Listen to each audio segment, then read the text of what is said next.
যুক্তরাষ্ট্রের স্কুল শিক্ষক gen Elliot তার শিক্ষার্থীদের উপর 2 মাস ব্যাপী একটি এক্সপেরিমেন্ট চালালেন। প্রথমে তিনি তার ক্লাসের 268 জন ছাত্রছাত্রীকে 2টি গ্রুপে ভাগ করলেন।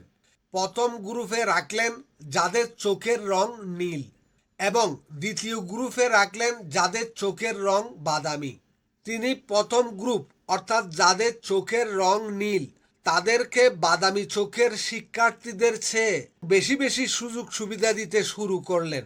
দ্বিতীয় গ্রুপের সদস্যদের কোণঠাসা করার জন্য তিনি তাদের বিভিন্ন দোষ ত্রুটি সবার সামনে বর্ণনা করতে লাগলেন। এর ফলাফল হলো খুবই চমকপ্রদ। প্রথম গ্রুপের শিক্ষার্থীরা অর্থাৎ যারা নিজেদেরকে সুপরিয়র ভাবছে তারা ক্লাসে এখন সবচেয়ে বেশি মনোযোগী এবং ক্লাস টেস্টেও তারা দ্বিতীয় গ্রুপের সদস্যদের চেয়ে অনেক ভালো করলেন।